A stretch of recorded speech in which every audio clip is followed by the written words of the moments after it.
Hello friends, आप सुन रहे हैं सिर्फ तुम एपिसोड 2। पिछले एपिसोड में हमने सुना डॉक्टर साहब घर का गुस्सा हॉस्पिटल में अपने कलीग और मरीजों पर उतार रहे हैं। अपने केबिन में बैठे गुस्से में 4 कप चाय पी चुके हैं। 5वां कप उनके पीयू ने लाने के लिए पूछा। उसने पूछा, कितना टाइम हुआ है? सर, 7 बज गए हैं और कोई केस नया भी नहीं आया है। वैसे तो आपकी शिफ्ट 2 घंटे पहले ही खत्म हो गई थी। अब धीरज को समझ आया उसके सिर में होने वाले दर्द के कारण वो बिना मतलब चाय पे चाय पिए जा रहा था।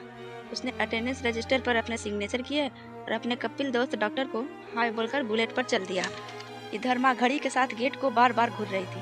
क्यों परेशान हो रही हो राधिका? तुम जानती हो ना वो डॉक्टर है, कोई इमरजेंसी केस में फंस गया होगा। अभी बात चल ही रही थी कि बुलेट की आवाज़ सुनाई दी और राधिका जी भाग कर गेट के पास गई। जैसे ही बीना के कानों में बुलेट की आवाज़ पड़ी, उसके हाथ से वो बर्तन छूट गया जो वो डिनर बनाने के लिए काम में ले रही थी। इतनी देर क्यों हो गई? माँ ने पूछा। वो एक इमरजेंसी केस आ गई थी माँ। अब भाई चाय पी लो, ठंडी हो जाएगी, पापा जी ने पूछ लिया। नहीं पापा, आज बहुत पी ली है, मैं पानी पीऊंगा, और वो भी खुद से लेकर। इतना कहते हुए धीरज किचन की तरफ बढ़ गया। वहाँ बीना पहले से थी। वो उल्टे पाँव लौट आया। माँ, वो पीजी वहाँ क्या कर रही है? बेटा, बीना नाम है उसका, क्या पीजी पीजी लगा रखे हैं? राधिका जी ने कहा। डिनर में मेरी मदद कर रही है और क्या? वो बीना की तरफ देख कर बोला। वाह, सब पर जादू कर रखा है, पर ध्यान रखना मेरे ऊपर ये जादू नहीं चलेगा। मैं घर वालों की तरफ बेवकूफ नहीं हूँ जो तुम्हारी लच्छेदार बातों में आ जाऊँ।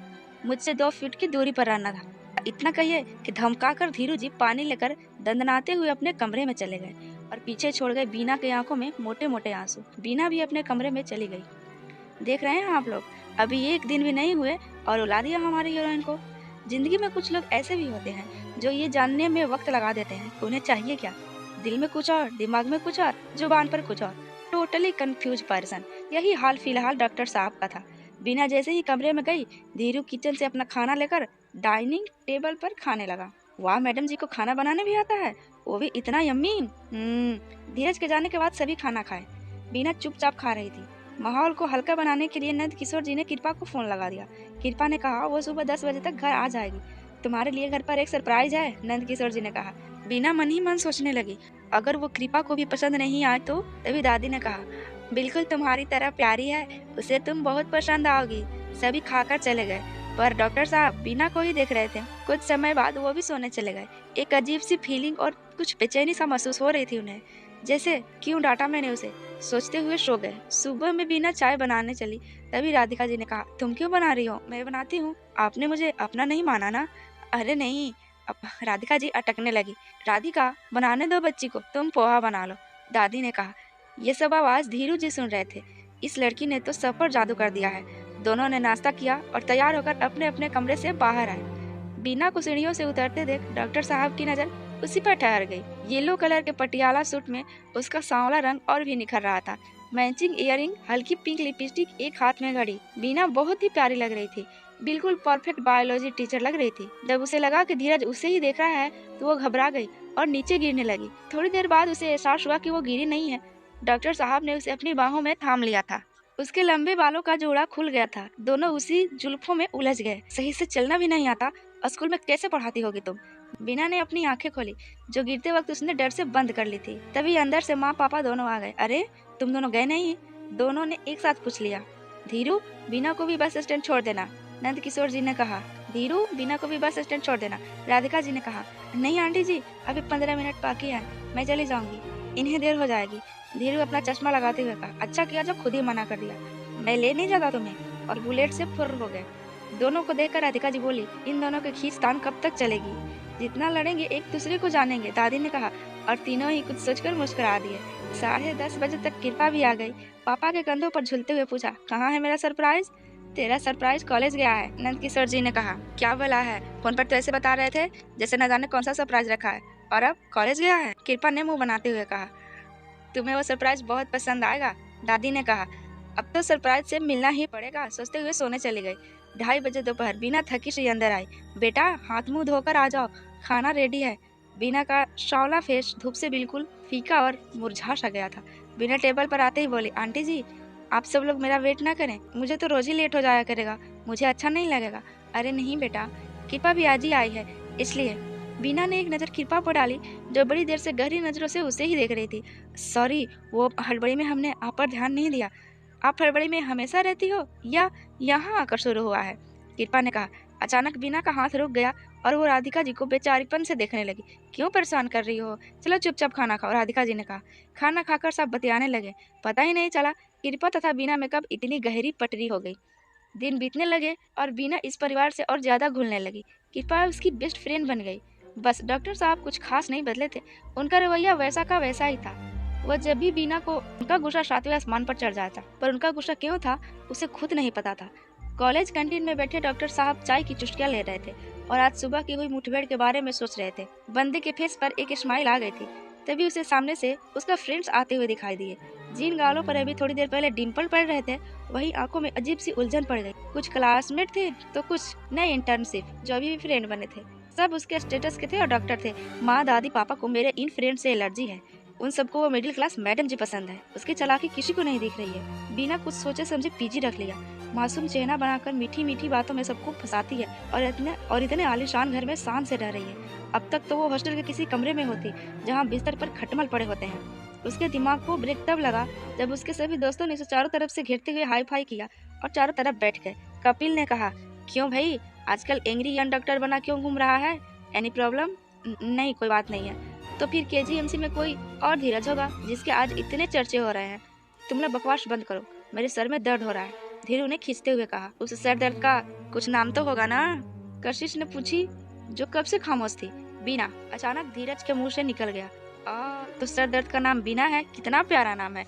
कपिल ने कहा, अरे नहीं यार, ऐसा कुछ नहीं है जैसा तुम लोग सोच रहे हो। मुझे तो उसके नाम से भी चिढ़ होती है। मेरा बस चले तो मैं उसे घर से निकाल कर फेंक दूं। बहुत चालाक है, सब घर वालों को अपने मुट्ठी में कर रखा है। पीजी बनकर रहती है तुम्हारे घर में? हाँ यार। कशिश, तो तुम्हें क्या दिक्कत है? क्या तुम्हें लाइन मारती है? नहीं, इतनी हिम्मत उसमें नहीं है कि डॉक्टर गुप्ता को लाइन मारे। कशिश, तो स्टूडेंट है? नहीं, नाका चौराहे के पास जीजीआईसी में लेक्चरर अपॉइंट हुई है बायोलॉजी की, धीरज ने कहा। कपिल ने कहा, तब तो खूब जमेगी तेरी और उसकी। तो दिल का डॉक्टर और वो बायो की टीचर, यार बहुत कुछ कॉमन है तुम दोनों में। धीरू चिल्लाते हुए बोला, कुछ कॉमन नहीं है, न तो सोशल स्टेटस, नहीं फैमिली बैकग्राउंड, नहीं मेंटेलिटी। यह सुनकर कशिश की जान में जान आई। वह धीरज पर अपना कॉपीराइट समझती थी, वह उसका क्रश था। पूरी टीम में धीरज के बाद वो सबसे अच्छी डॉक्टर थी। कभी कभार वह धीरज से कुछ पूछती और धीरज उसे फ्रेंड होने के नाते अच्छे से समझाता। कशिश इस बॉन्ड को ही लव्स मी समझती, लेकिन डॉक्टर साहब को तो लड़कियों से एलर्जी थी। उसकी पर्सनालिटी किसी हीरो से कम नहीं थी। काले घुंघराले बाल, कभी क्लीन से तो कभी हल्का rough and tough look, 6 feet लंबाई, गोरा रंग। पहली नजर में कोई कह नहीं सकता। धीरू जी कार्डियोलॉजिस्ट हैं, अपनी सेहत के लिए घर में ही जिम बनाकर रखा था, जहां 1 घंटा रोज पसीना बहाते। बहुत ही जूनियर और सीनियर लेडीज डॉक्टर का धीरज पर गरज था। वो ये बात अच्छे से जानते थे, पर उनके लिए ये कोई मायने नहीं रखता था। हालांकि जितनी बातें डॉक्टर साहब ने अपने दोस्तों को बताई थी बीना से छीनने की, वो भी इन सभी बातों से इत्तेफाक नहीं रखते थे, पर दोस्तों को कुछ तो बताना था। सही बात ये थी कि मेडिकल कॉलेज की सभी लड़कियां उसकी दीवानी थी। बाकी होने वाले ससुराल के लोग, सभी रिलेटिव्स अपना पागलपन दिखा चुके थे डॉक्टर साहब की शादी के लिए। वही बीना जो देखने में बहुत ज्यादा खूबसूरत भी नहीं, छोटे शहर की एक सामान्य घर से रिश्ता रखने वाली लड़की ने उसे इग्नोर किया। यही बात धीरू जी के दिल के हजमे को बिगाड़ रही थी। उसके ये जताने पर भी कि वो बीना से नाराज है, बीना ने कभी भी उसे मनाने की कोशिश नहीं की। यही बात हमारे डॉक्टर साहब को नागवार गुजर गया। धीरू से बात भी नहीं करती और घर वालों से इतना घुल मिल गई थी, यही उसकी तकलीफ को बढ़ाती थी। मेरे घर वालों से इतनी क्लोजनेस, मुझसे परहेज, कमाल की लड़की है। इन सब गलत फहमियों के बीच 4 महीने और गुजर गए। कृपा की शादी का डेट भी नजदीक आ गया। बीना दोपहर तक कॉलेज, शाम में कभी कृपा के साथ शॉपिंग, कभी नंद किशोर और राधिका जी के साथ शादी में होने वाले इंतजामों पर डिस्कस। डॉक्टर साहब सबसे अलग थलग लैपटॉप में घुसे होते। हालांकि कोई खास काम नहीं कर रहे होते, लेकिन अगर खुद को फ्री दिखाएंगे तो कोई काम करना जाएगा जो वो बीना के हिसाब से नहीं करना चाहेंगे। हालांकि जब बीना कॉलेज या काम की वजह से घर से बाहर रहती, धीरू सब काम भाग भाग कर करता। आखिर उसकी इकलौती छोटी बहन की शादी जो थी। अगर बीना घर पर है तो बंदा कमरे से बाहर तक नहीं झाँकता। अगर कोई कुछ कहता तो कहता, आपकी बीना बिटिया है ना, इससे अच्छा कोई कर ही नहीं पाएगा, और मैं भी नहीं।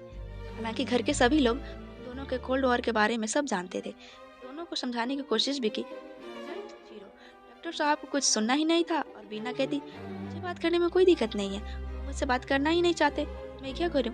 इन सब में शादी की रस्में भी शुरू हो चुकी थी। एक दिन बीना जल्दी जल्दी कॉलेज से बाहर आ रही थी। वही फिजिक्स वाले सर जिससे पहले दिन ही भिड़ंत हो गई थी, अचानक सामने से आ गए। इतनी जल्दी में कहाँ जा रही है मैम? कहीं जाएंगे सर, बीना ने मुंह बनाते हुए कहा। 10 मिनट बात तो कर सकते हैं। रजत ने कहा। कर सकते हैं, करना जरूरी नहीं समझते, मैंने कहा। रजत ने भी ढिठाई से कहा, किसके साथ करती हैं? ये डॉक्टर से? अवाक रह गई। रजत से उसे ऐसी उम्मीद बिल्कुल भी नहीं थी। वो अपने सब्जेक्ट का माहिर टीचर था, इस वजह से सब उसकी बहुत रिस्पेक्ट करते थे और वो बिना के लिए ऐसी सोच रखता था। गुस्सा तो उसे बहुत आया। वो कुछ कहने ही वाली थी, सामने से पियोन आता दिखाई दिया। वो बीना के पास आकर खड़ा हो गया। मैम, आपके घर से कोई लेने आया है। ठीक है काका, आप चलिए, हम आते हैं। वो रजत को जलती हुई आंखों से देखते हुए चली गई। बीना ने देखा तो हैरान रह गई। उसे यकीन नहीं हुआ कि धीरू उसे लेने आया है। वो चुपचाप उसके पास आकर खड़ी हो गई। धीरू ने पूछा, इतनी गुस्से में क्यों हो? किससे लड़कर आ रही हो? मीठी मीठी बातें करना भूल जाती हो क्या? या फिर ये नौटंकी सिर्फ घर पर ही रहती है? चलो माँ का फोन आया था, तुम्हें लेता हूँ, आओ।